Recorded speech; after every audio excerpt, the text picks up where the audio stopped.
Nós hoje vamos falar sobre a segunda mensagem dessa série, falando sobre chegou a nossa vez, né? E o título da mensagem de hoje é Minha Vez de Ser José. E por que eu escolhi falar de José? Porque José nos tem dado uma mensagem, um recado muito interessante, que pode abençoar muito a nossa vida. José foi um homem comum como você, um homem comum como eu, que viveu em tempos passados. E a gente tem muita coisa que aprender com José. E eu separei 4 coisas que eu acho que são muito importantes para nós no dia de hoje. 4 verdades que a gente vai aprender com as atitudes de José. E eu gostaria de ler com vocês o que está escrito em Gênesis capítulo 50. Gênesis capítulo 50, nós vamos ler do versículo 15 ao versículo 21. Abra a sua Bíblia para nós podermos acompanhar juntos a leitura da palavra. Gênesis capítulo 50, nós vamos ler a partir do versículo 15 até o versículo 21. Deixa eu falar uma coisa para vocês. Se eu relembrar aqui a história de José. José foi vendido pelos irmãos, né? E levado como escravo para o Egito. Você deve conhecer muito essa história, porque é uma história muito conhecida da Bíblia Sagrada. E ele chega no Egito, então, como escravo, mas ele tinha algo muito especial, que era a bênção de Deus. Ele havia recebido uma unção, uma bênção. E ele chega no Egito como escravo, e ali no Egito ele é tentado pela mulher, né, de Potifar, e aí ele foge dela, enfim, ele é acusado injustamente, é preso, mas Deus estava com José. E a Bíblia diz que tudo que José colocava a mão dava certo, porque havia uma bênção sobre ele. E aí ele consegue, na prisão, ele preso, ele consegue revelar um sonho, né, que Faraó havia tido, e por causa disso ele é colocado numa posição de honra, de destaque. Ele é colocado como o segundo homem mais poderoso do Egito. Você vê, ele foi vendido como escravo e agora é alçado à posição de governador do Egito. Acima dele somente Faraó, né? Ele é que mandava em tudo, ele tinha todo o poder para governar a terra do Egito. E a gente vê que depois, mais tarde, ele é usado por Deus para salvar não somente a nação dele, aliás, não somente a família dele, mas a nação dele, porque houve uma seca, e a seca se estendeu por 7 anos, muita fome, muita desgraça, muita gente morrendo de fome, e por causa do governo de José, o Egito tinha comida à vontade. Se lembra daquela história dos 7 anos de espigas magras, 7 anos de espigas, né, gordas, né, fartas, ovelhas gordas, ovelhas magras, enfim. Então, ele guardou comida e tinha comida quando ninguém tinha. E aí ele teve que receber seus irmãos, e os irmãos não o conheciam mais, porque havia passado muitos anos, e os irmãos não sabiam que era ele, não podia nem imaginar que aquele irmão que foi vendido como escravo, agora seria governador do Egito, seria a segunda pessoa mais importante do Egito. Pois bem, aí José manda trazer os irmãos, e socorre os irmãos, e abençoa a família dele. Foi um momento de muita comoção quando os irmãos souberam, quando ele revelou para os irmãos quem ele era. E aí nós vamos ler então esse texto bíblico de Gênesis capítulo 50, do versículo 15 em diante. Diz assim: vendo os irmãos de José que seu pai havia morrido, disseram: e se José tiver rancor contra nós e resolver retribuir todo o mal que lhe causamos? Porque eles tinham vendido José como escravo, né? Então mandaram um recado a José, dizendo: antes de morrer, teu pai nos ordenou que disséssemos o seguinte: peço-lhe que perdoe os erros e pecados de seus irmãos, que o trataram com tanta maldade. Agora, pois, perdoa os pecados dos servos do Deus do teu pai. Quando recebeu o recado, José chorou.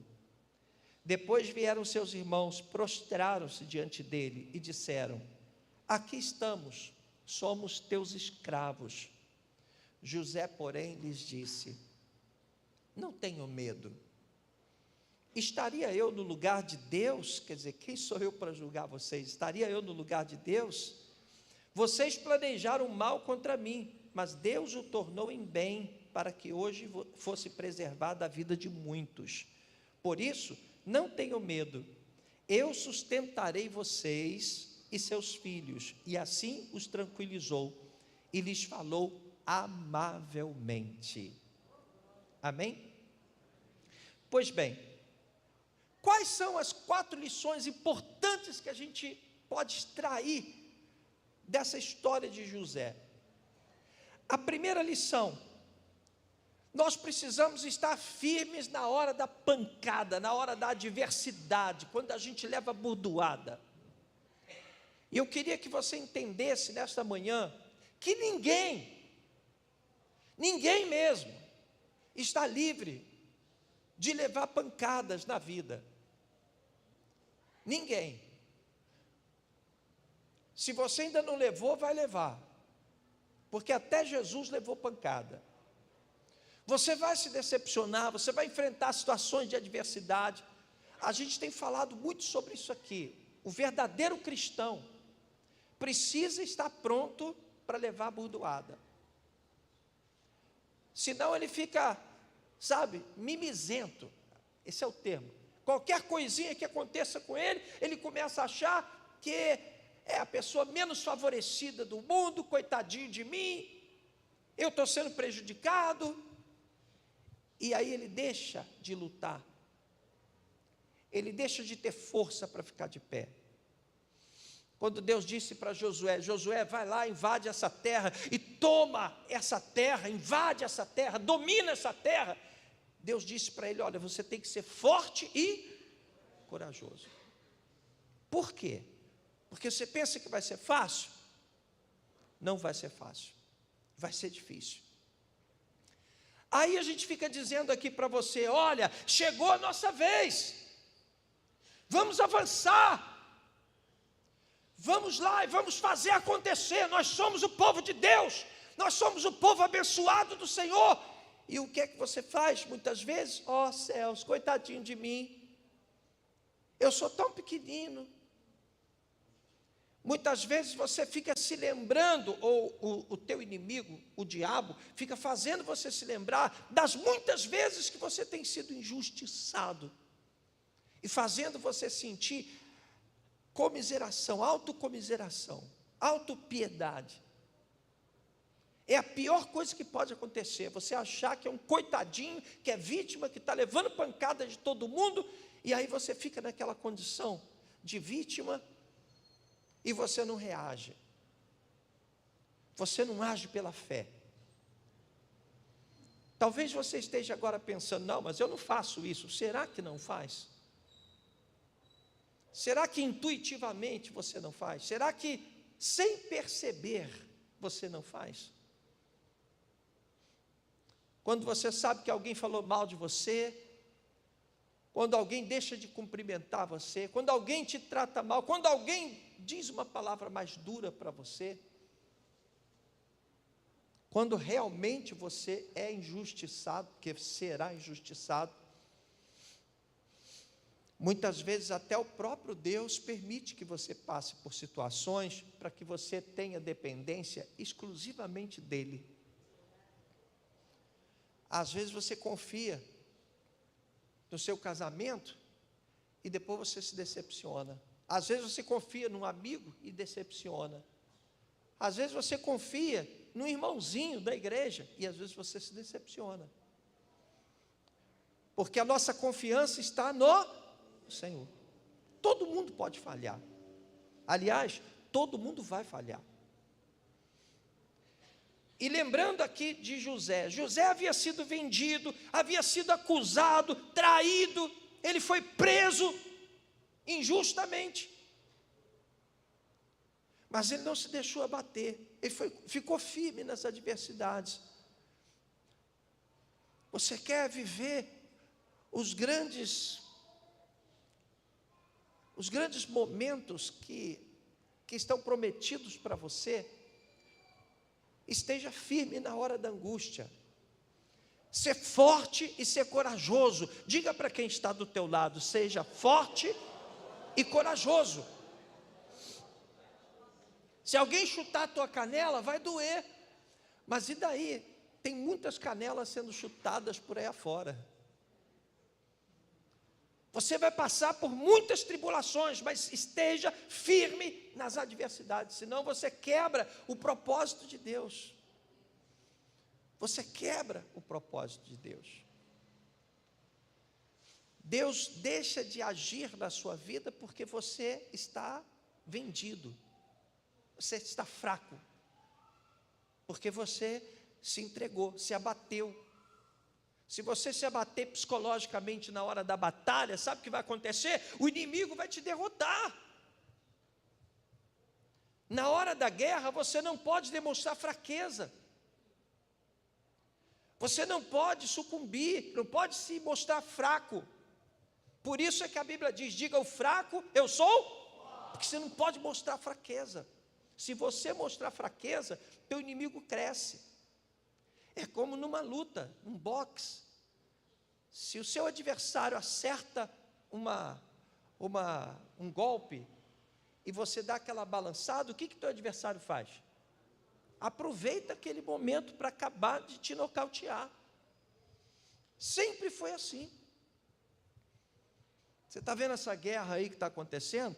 É um querendo mostrar mais força que o outro. Ó, eu vou invadir, eu vou retaliar. Aí o outro diz lá, ó, se retaliar, eu vou fazer isso, vou fazer pior. É guerra psicológica. Porque se a pessoa se mostrar fraca, ela vai levar mais burdoada ainda. Então, aprenda uma coisa com José.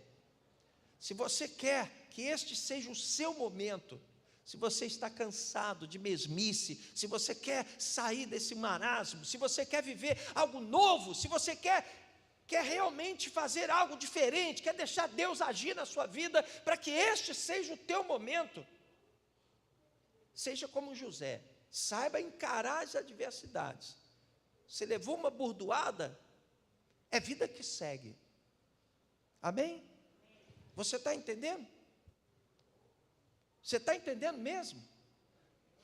Não importa o que aconteça, me decepcionaram. A última coisa que você pode fazer é ficar se lastimando, é ficar, boar, entendeu? Cheio de mimimi. Você tem que entender que o mundo é isso mesmo. Um dia vão te tratar bem, outros não. Um dia você vai ter muito valor para as pessoas, no outro não. Um dia você vai ser a pessoa mais importante do mundo, outro dia você vai ser dispensável. Porque é a realidade. Então José foi maltratado, foi traído, foi vendido pelos próprios irmãos, e ele tinha tudo para ficar lá na prisão. Poxa, com a minha vida, vendido pelos meus irmãos me venderam. Eu estou preso aqui injustamente, porque eu não quis deitar com aquela mulher. Você está entendendo? José não estava nem aí para isso, partiu para cima. Então essa é a primeira lição. Você tem que estar firme nas adversidades. Diga comigo, eu preciso estar firme nas adversidades. Eu preciso estar firme, meus pés não podem sair da rocha. Eu tenho que saber em quem eu creio, quais são as promessas de Deus para a minha vida, e tenho que confiar no Senhor. Amém? Bom, a segunda lição que a gente tira de José, o tema desta mensagem é minha vez de ser José, né? Então a gente tem que aprender com ele. Qual é a segunda lição que a gente tem? Disposição para servir. Você pega José, você observa que o tempo inteiro ele estava disposto a servir. Ele queria servir. Mesmo preso, ele quis servir. Ele quis ser útil. Eu vou dizer uma coisa para você. Hoje nós vivemos uma época em que as pessoas estão cada vez menos querendo servir. As pessoas estão querendo ser servidas.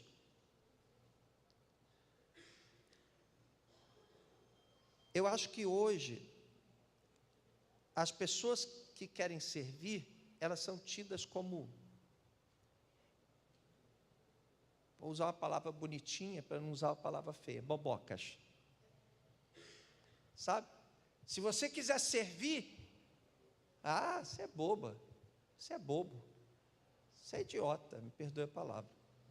Parar por aqui para não ficar pior, né?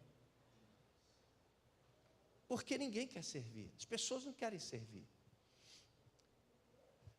E eu fico muito triste, sabe, porque a gente fala tanto de se tornar como Cristo, que o alvo é esse, que a gente precisa ser como Jesus, a gente tem que seguir Jesus, tá, vamos seguir Jesus. O que é seguir Jesus? É ficar falando da boca para fora? É tentar ser como Ele. O que Jesus faria nessa situação aqui? E a gente percebe que Jesus veio não para ser servido, embora fosse Senhor, Ele não veio para ser servido, Ele veio para servir. E Ele diz isso de forma clara: eu vim para servir, não vim para ser servido. Ele, sendo o Senhor, é que foi lavar os pés dos discípulos, ora bolas. Ele servia, Ele veio para servir. E por que nós, muitas vezes, como igreja, como cristãos, a gente não se dá conta de que muitas vezes a gente quer ser servido? José, ele tinha um coração disposto a servir, e mesmo depois que ele se tornou governador, mesmo depois que ele passou a ter poder, porque você quer conhecer uma pessoa, dá poder para ela. Mesmo depois que ele passou a ser governador, o que ele fez? Ele se colocou na condição de servo. Ele quis servir. Ele serviu aos seus irmãos, ele serviu à sua família, ele serviu ao seu povo e aos povos que ele podia abraçar. Você consegue entender? Por que as pessoas não gostam de servir? Se é o que as torna mais parecidas com Jesus. Estava lendo aí uma coisa aí estava vendo de uma situação de uma igreja em que chegou uma moça pela primeira vez. A moça chegou e o pneu dela furou, e ela disse que, a gente já falou sobre isso aqui, aí ela disse que ia deixar lá o pessoal dela lá, ia ter que sair para consertar o pneu e tal. Aí o pessoal do estacionamento da igreja disse: não, deixa a chave aqui que a gente vai resolver, né? Aí a moça foi para o culto. Quando voltou, o carro estava consertado, pneu consertado. Levaram o pneu dela para consertar no borracheiro, consertaram, não cobraram nada dela. O que é isso? É servir. É servir. Sabe uma coisa, amados, que me incomoda demais, mas me incomoda, eu peço todos os dias ao Espírito Santo que não deixe acontecer isso na igreja. Às vezes eu venho pregar para vocês, eu me sinto tão pequenininho, porque a impressão que eu tenho é que em determinadas situações nem eu consigo fazer aquilo que eu prego. E às vezes é difícil você chegar aqui e falar alguma coisa para a igreja, e pregar alguma coisa para a igreja, sabendo que é difícil da igreja acompanhar, absorver, ou colocar em prática. É muito ruim você falar de perdão a vida inteira, e você ainda tem gente na igreja que tem dificuldade de perdoar. É muito difícil você falar a vida inteira que a gente está aqui para servir, e a gente encontrar tanta resistência para servir. Você falar o tempo inteiro sobre amor, e você não vê o amor no coração das pessoas. Essa semana eu estava orando,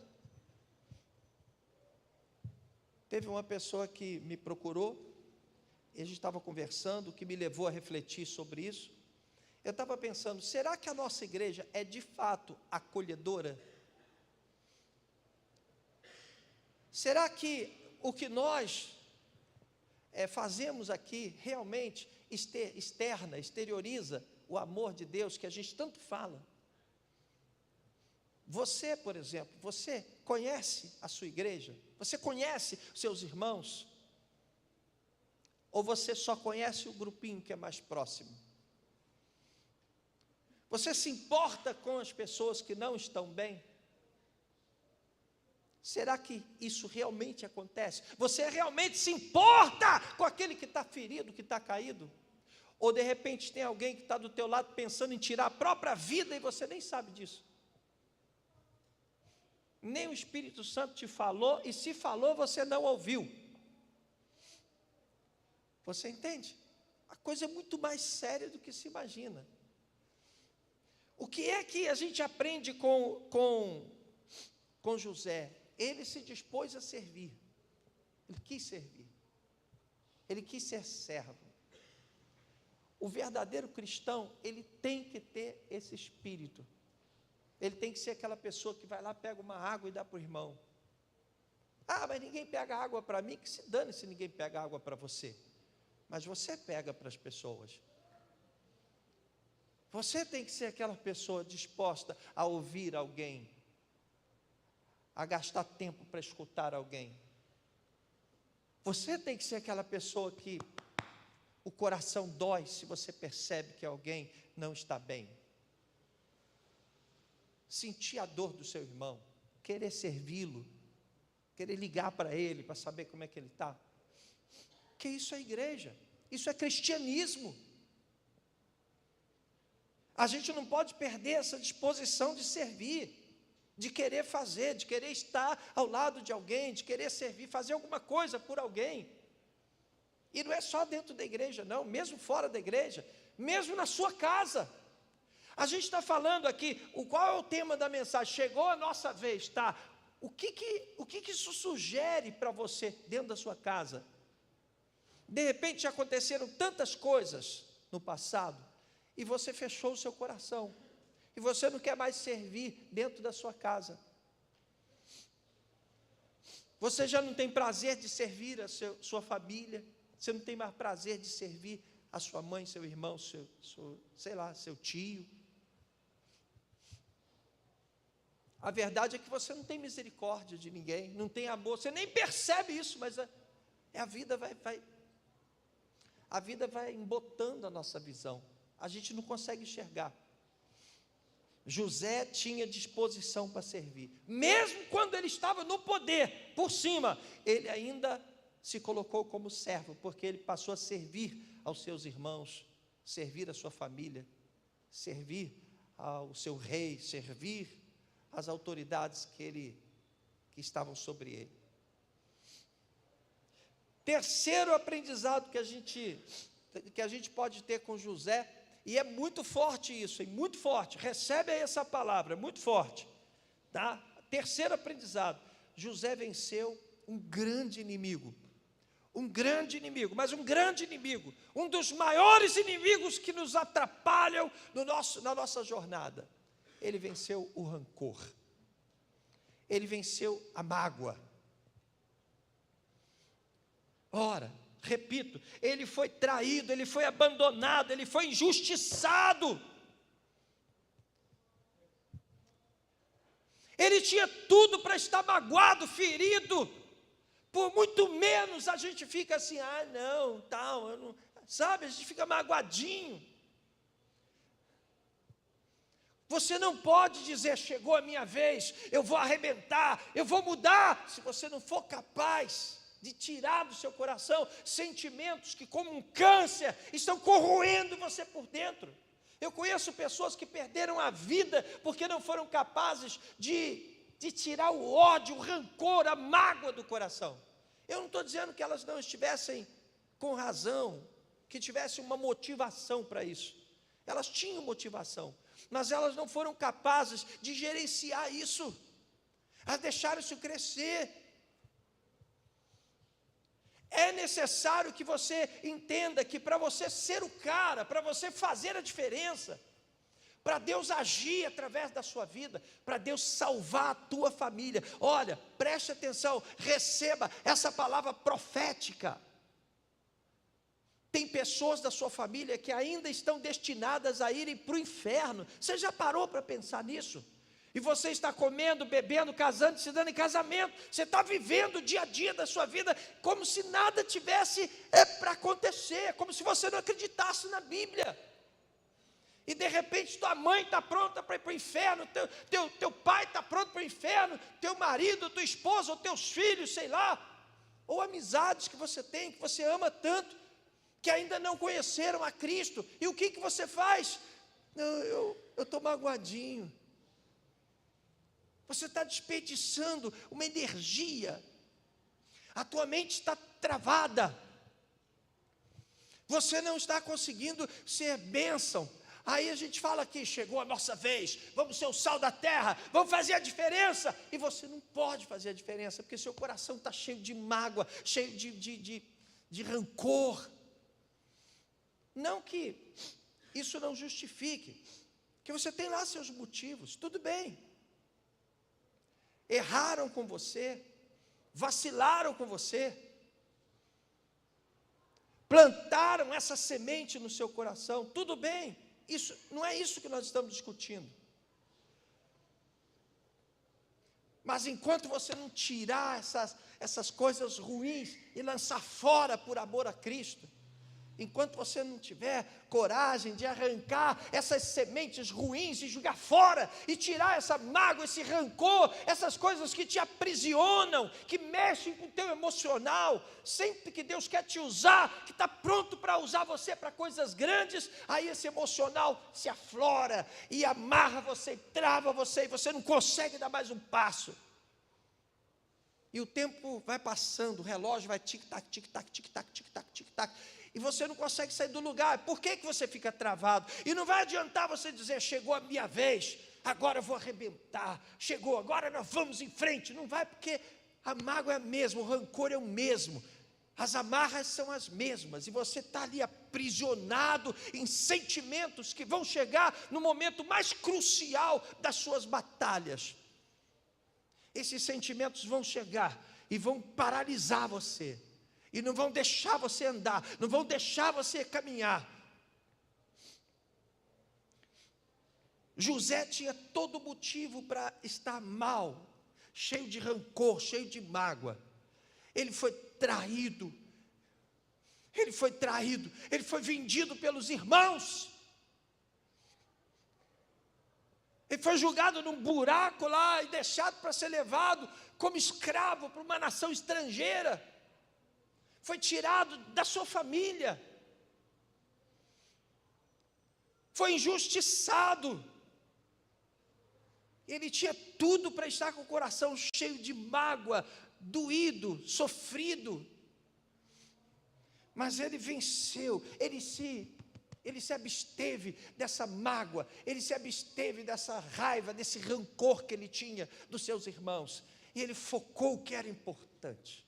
Ele focou os resultados. Quem está recebendo essa palavra, diga glória a Deus. Isso é palavra de Deus para você, meu irmão. Quem recebe essa palavra como palavra do Senhor, diga glória a Deus. Nós temos que aprender com José. Nós temos que aprender com ele. você foi traído, você foi abandonado, você foi injustiçado, você se sente muitas vezes a última das criaturas. Irmão, não deixa isso adoecer o teu coração, a tua alma, porque isso é uma trava que o diabo tem colocado na tua vida para te impedir de avançar. Isso é uma trava, isso é uma corrente, isso é uma amarra que está deixando você travado, que não está permitindo que você avance. Tem que tirar essas mágoas do coração, tem que vencer esse rancor, vencer essa tristeza, senão você não decola, não sai do lugar. Se você não for capaz de tirar do seu coração esses sentimentos horríveis, você não avança, você não vai para frente. E o quarto ensinamento que a gente tem com José, diante de tudo isso, ele manteve o propósito, ele não se desviou do propósito. Qual era o propósito? Por que ele foi vendido como escravo? Por que ele foi levado para o Egito? Ele poderia pensar, enxergar isso de uma forma superficial. Ele podia pensar assim: coitado de mim, está vendo? Eu fui traído, eu fui abandonado, eu fui injustiçado, eu fui isso, eu fui aquilo. E podia se sentir a última de todas as criaturas da terra. O que ele fez? Ele largou isso tudo de lado. Havia nisso tudo um propósito maior. Muitas vezes o que acontece na sua vida de ruim, e você pensa assim: não, eu estou acabado, isso aconteceu, não podia ter acontecido, isso aqui não podia ter acontecido, não na minha vida, não. Às vezes você precisava passar por isso. A Bíblia diz textualmente: todas as coisas cooperam para o bem daqueles que amam a Deus. Às vezes uma coisa de ruim que aconteceu na sua vida é exatamente aquilo que vai te salvar.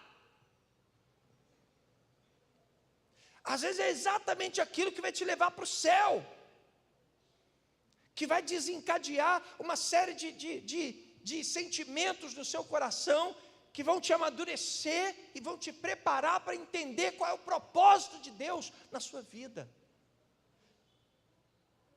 Você consegue entender? Qual era o propósito? No final das contas, o que aconteceu com José? Foi ele o pivô da solução, não só para a família dele, mas para o povo dele. O povo dele foi para o Egito, José absorveu o povo dele lá no Egito, o povo dele foi colocado numa das terras mais férteis do Egito, começou a crescer nessa terra, lá do Egito. Me fugiu agora o nome da terra, se lembra, bispa? Consegue se lembrar? Terra de...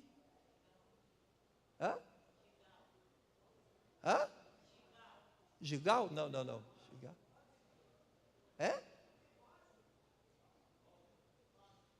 Esqueci agora. Terra mais fértil do Egito, né? E aí eles cresceram lá, se tornaram uma nação, e aí se fortaleceram, e aí a gente passa já para Êxodo, né? O povo sendo liberto do Egito, sendo levado para o deserto e tal. Como é que o povo foi parar lá no Egito? Por causa de José. Tinha um propósito nisso. Se José não fosse lançado lá naquele buraco, fosse vendido como escravo, o propósito não tinha se cumprido. Então, muitas coisas que acontecem na sua vida, acontecem para te preparar, para te levar para onde você tem que ir. Muitas coisas acontecem na tua vida porque tem que acontecer. Ele manteve o propósito. Então, eu queria dizer para você o seguinte, tá? Recebe esta palavra. Deus tem um propósito na tua vida. O título da mensagem é: chegou a nossa vez. Chegou a sua vez. É a sua vez. Eu creio que Deus esteja querendo fazer coisas muito grandes na sua vida. Agora, é preciso você se firmar nas adversidades, está firme, levou bordoada, sacode a poeira, levanta, dá glória a Deus e vai em frente. É preciso você aprender a servir, a se colocar como servo, mesmo que você tenha poder, mesmo que você esteja por cima. Terceiro, é preciso você vencer o rancor que muitas vezes tem te aprisionado, a mágoa, aquele sentimento ruim. É preciso que você libere perdão para quem tem que liberar. É preciso você destravar a sua vida. E o quarto, você precisa manter o propósito. O propósito da tua vida, o propósito de você ter conhecido o Evangelho. O propósito de ser um instrumento de Deus dentro da sua casa, no meio dos seus amigos, em nome do Senhor Jesus. Aí você vai ser, tão relevante como José. E aí você entende o título dessa mensagem: chegou a minha vez de ser José. Você vai fazer a diferença dentro da sua casa, amém? Diga para quem está aí perto de você: você vai fazer a diferença, aonde você estiver, você vai fazer a diferença. Deus vai te usar tremendamente em nome do Senhor Jesus. Glória a Deus, amém? Quem recebe essa palavra? Que essa palavra entre no seu coração, não como uma orientação do bispo, mas como a palavra do Senhor para a tua vida, em nome do Senhor Jesus.